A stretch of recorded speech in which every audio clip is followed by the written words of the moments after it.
Olá, meninas e meninos, tudo bem? Hoje eu vou contar uma história da mitologia grega. Aliás, não é nenhuma história, são várias histórias, porque é do livro chamado Metamorfose de Ovídio. Esse livro foi escrito séculos depois de Homero, quando ele escreveu sua Ilíada e Odisseia, e é um livro do tempo quando Roma já mandava no mundo. Então se chama Metamorfose, e o autor é Ovídio. Vou falar sobre essa obra.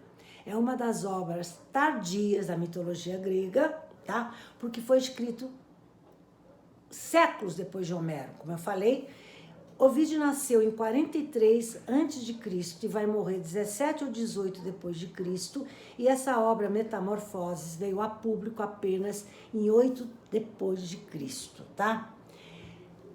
Metamorfoses em grego significa transformação, porque meta quer dizer mudar, transformar. E morfo quer dizer forma. Então, metamorfose, mudar a forma, transformar-se. Em Metamorfose de Ovídio e em outras obras da mitologia, os deuses se transformavam na hora que queriam. Lembra? Tantas histórias eu contei, que eles, até em cisnes se transformavam. No que eles queriam, por vários motivos. Também para realizar seus desejos e sonhos, ou até para provar sua superioridade diante dos mortais. Vocês se lembram que Zeus um dia se transformou em chuva de ouro para namorar Danae, a linda princesa filha de Acrísio, rei de Argos? E desse romance nasceu Perseu? Aguardem que na próxima aula eu vou contar essa história, quando Zeus se transformou numa chuva de ouro para namorar Danae, que estava presa numa torre, porque o pai, Acrísio, soube pelo oráculo que ela lhe daria um neto que seria a sua perdição, sua desgraça. Então, para a filha não namorar, não ter marido, não ter filho, colocou-a numa torre. Assim mesmo, Zeus foi lá namorá-la, transformado em chuva de ouro. E desse romance nasceu Perseu. Aguardem essa história. Voltando ao Ovídio, autor de Metamorfoses. Essa obra é considerada magnum opus do poeta romano. Magnum, máxima, opus, obra. O Ovídio estudou retórica com todos os grandes intelectuais da época. O que é retórica? Arte de falar bem. Com grandes mestres de Roma, tinha grandes mestres em Roma, professores de retórica. Também ele em Atenas e na Ásia exerceu várias funções públicas, tá? Ele era um grande admirador de Cícero também. Quem era Cícero? O mestre da prosa latina. Cícero tinha sido um grande estadista romano, advogado e filósofo, tá? O que é um estadista? Pessoa envolvida em negócios do governo, homem de Estado, tá? Cícero nasceu em 106 a.C., bem antes, né, do Ovídio, e vai morrer no ano que Ovídio nasceu, em 43 a.C., coincidência, né? Bom, voltando à Metamorfose. Em Metamorfose, Ovídio recontou e popularizou as histórias da mitologia grega, muitas, como Admidas, Orfeu, Afrodite, de Baco, Narciso, etc, etc. E até hoje, Metamorfoses é considerado um trabalho literário mais aclamado por poetas, por autores como Shakespeare, Dante Alighieri, Fernando Pessoa, Franz Kafka, etc. E também aclamado por pintores, foi aclamado por pintores e escultores como Michelangelo, Rafael, Caravaggio, Velázquez, etc. Metamorfoses figura, portanto, como uma das mais importantes obras clássicas da mitologia greco-romana e da literatura latina. Bom, ele aborda muitos temas, né, da mitologia, como o amor, a formação do homem, surgimento do homem, várias histórias. Mas uma que eu achei interessante que eu trouxe para vocês é quando ele aborda as 4 idades cronológicas do homem. Ele diz que o homem passou por 4 idades. Eu vou falar um pouquinho de cada uma. Idade do ouro, idade da prata, idade do bronze, idade do ferro. Ele disse que na idade do ouro, os homens eram livres de sofrimentos, não tinha sofrimento. Viviam em paz, em harmonia, não envelheciam, viviam em amor, troca filantrópica. Quando morriam, morriam pacificamente. Idade do ouro. Aí veio a idade da prata. Idade da prata, na idade do ouro, viviam em terra primavera. Aí veio a idade da prata. A idade da prata, a primavera encurtou. Foram criadas as estações. Começou a sentir frio, calor. Tiveram necessidade de fazer suas casas. E começou aí a agricultura. Eles viviam felizes, mas já tiveram que trabalhar. Aí veio a idade do bronze, a terceira idade, segundo Metamorfose de Ovídio. Surge nessa idade do bronze uma terceira raça de gente má, de homens maus, violentos, fortes. Inventam, para lutar entre si, armas de bronze. Por isso que é a idade do bronze. Armas e lutam entre si, se matam entre si. E quando morrem, são levados para Hades, sem deixarem seus nomes na terra. Aí a quarta idade do ferro, segundo ele, dura até hoje.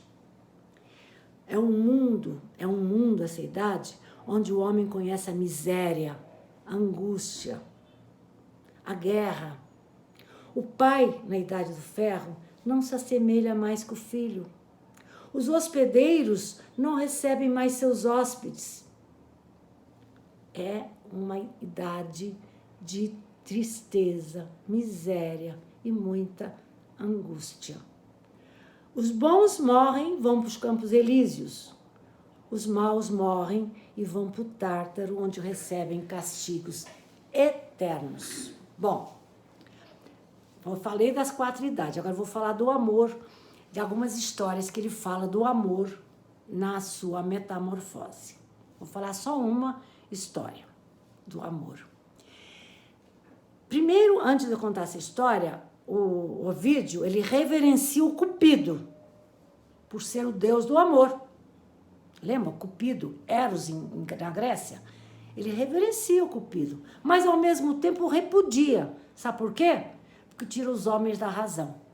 Então, reparem, como é o amor encarado em metamorfose. É reverenciado porque é o deus do amor para os romanos, mas é repudiado porque ele traz muitos problemas aos homens, tirando-os da razão. Tá. Aí agora eu vou contar uma história de amor que aparece em Metamorfose, que também vocês já devem conhecer. Havia uma grande paixão entre Jacinto e Febo. Os dois eram inseparáveis, apaixonados. E um dia eles estavam jogando discos, brincando de jogar discos, que era muito comum na Grécia Antiga. E um dos discos se desviou e foi no rosto de Jacinto e o feriu mortalmente. Ele se desesperou, tentou salvar a paixão dele, mas não conseguiu, tá? Diz a história, que ele não jogou erradamente. Quem desviou o disco para dar no rosto de Jacinto foi Zéfiro, outro apaixonado por Jacinto, tá? Bom, enfim, Jacinto ficou lá caído no chão, sangrando muito e morreu. Esse seu sangue caiu na relva e dali nasceu uma flor que recebeu o nome de Jacinto. Ovídio, através dessa história do Jacinto e do Febo, quis mostrar a metáfora clássica da morte e do renascimento, ou reencarnação. Quer dizer, ele morreu, mas se transformou numa flor, tá? Bom, também outro assunto abordado em Metamorfoses é a criação do homem e da mulher, que também você já conhece. Ele conta a história de Prometeu. Lembra de Prometeu? Aquele que deu fogo dos deuses aos homens. Por isso foi castigado, colocado no Monte Cáucaso. Um abutre comia o fígado dele durante o dia e a noite. Né? Ele era recomposto. Mas também, não satisfeito com esse castigo que deu a Prometeu, Zeus resolveu fazer a Pandora, a primeira mulher. Tá? Bom, essa Pandora, a primeira mulher, a mulher que vai casar com Epimeteu, há uma relação análoga com Adão e Eva. Eles perderam o paraíso, né? E há uma relação com a caixa que a Pandora vai receber no dia do seu casamento. Vou contar essa história. Vocês já conhecem, mas vou contar. Bom, o que acontece? A Pandora é a primeira mulher feita pelo homem, segundo os historiadores mitológicos. Eles dizem que ela foi criada para castigar os homens.